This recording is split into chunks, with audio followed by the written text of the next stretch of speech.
My in-laws are driving me crazy with their manipulations. They want to turn my fiancé against me.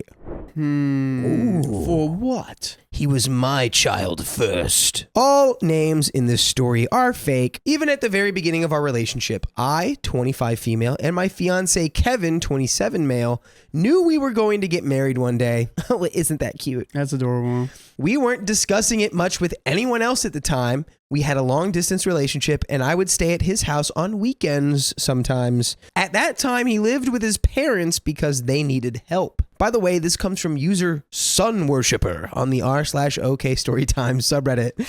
My fiance's job sometimes requires him to attend games of the nearest NFL team because the company rents a suite there and uses it to schmooze clients. He had a game to attend on a weekend I was visiting, but I was planning to go home Sunday before the game since I had other plans. When those plans fell through, we decided that I would stay at the house while Kevin and his father Barry went to the game, then we would spend more time together after. He had been planning to take his dad for a while since his dad is a huge fan of the team. I personally don't know how football works and don't care to, as I don't like it. Well, to be fair, if you don't know how it works, you're definitely not going to like it. Exactly. I'm also extremely uncomfortable being out late, in a crowd, or in loud environments. I've been abused at various points in my life and have severe PTSD and agoraphobia. My fiance knew I wouldn't want to go to the game, so he made no plans for me to attend. Saturday, while we were out doing things, his parents, Barry and Belinda, kept texting him, insisting that I should go to the game instead of Barry. He explained that I wouldn't want to go, but no matter how many times he said it or explained why, they kept insisting. Annoying. Always annoying. When we got home later that day, all four of us talked. I explained multiple reasons why I didn't want to go. They still pushed.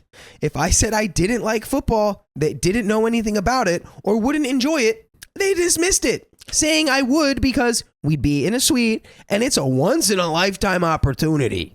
Eventually, I became exhausted and left the room to cry. This should have been a red flag about his parents. He was finally able to get through to them, and the next day, they went to the game without me. While I was at the house, I mostly stayed in Kevin's room while Belinda watched TV in the living room.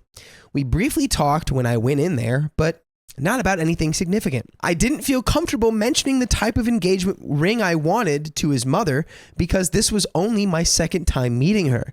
That would have felt very weird to me. My fiance and I had discussed what kind of ring I wanted, and I told him I preferred a gemstone ring. I like the colors rather than just a clear diamond. A week or so later, Kevin and I were texting about rings, and he insisted on a diamond because that's what he thought I wanted. Yes, because this is his engagement. You want diamond. Yep. I decide. Due to past abuse, it's hard for me to voice my opinion, but I trust Kevin, so I told him what I wanted and expected him to honor it if he wanted to be my husband. I didn't ask for a diamond, but I wanted somebody who cares about my voice and listens to my wishes. With my past abusive situations, I didn't get a choice or a voice.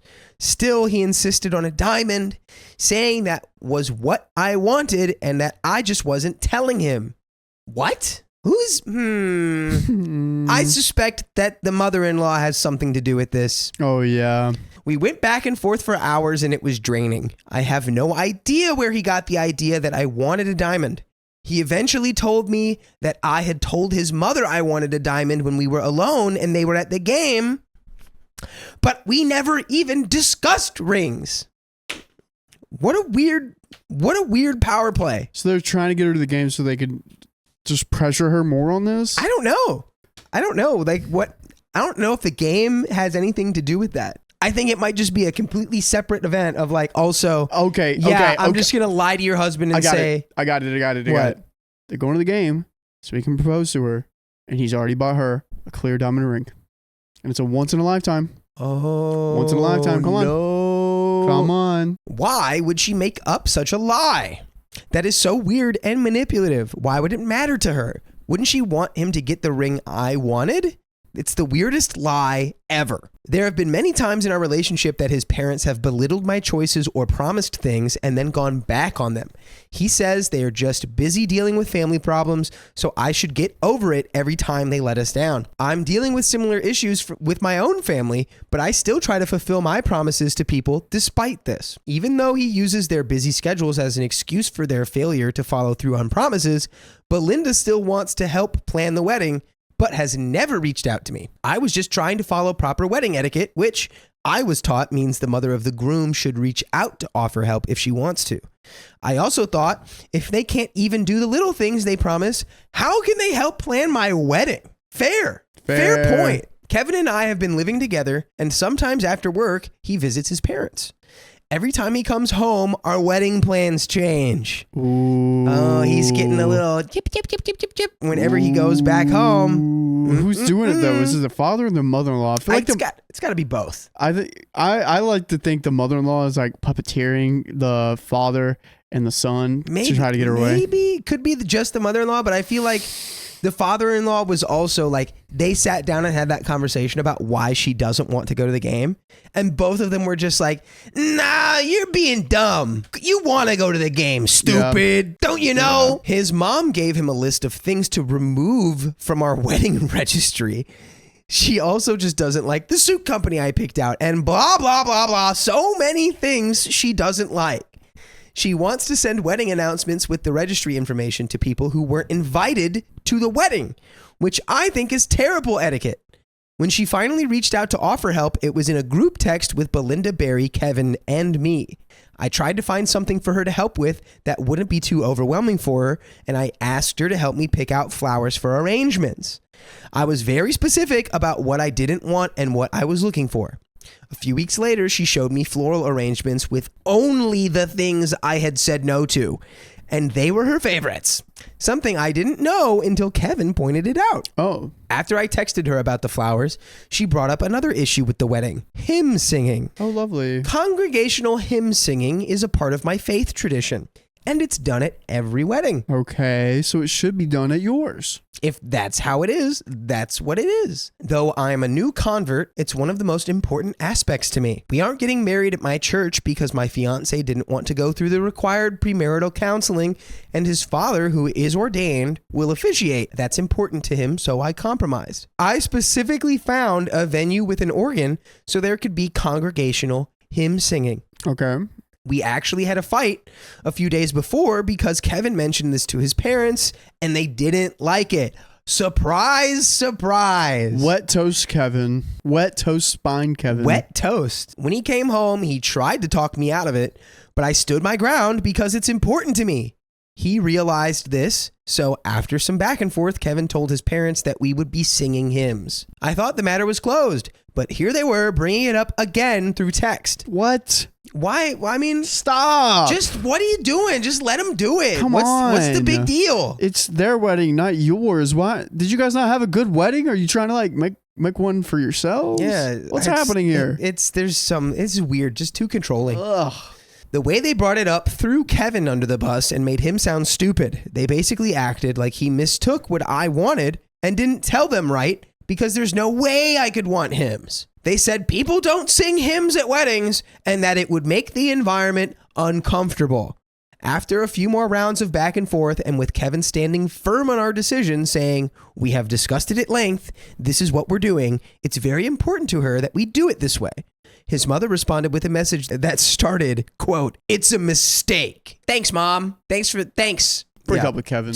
Come on. No respect. Get rid of Kevin. And got no respect. Get rid of Kevin. Oh, yeah. Get rid of the man. Yeah, get rid of Kevin. But he's supporting her.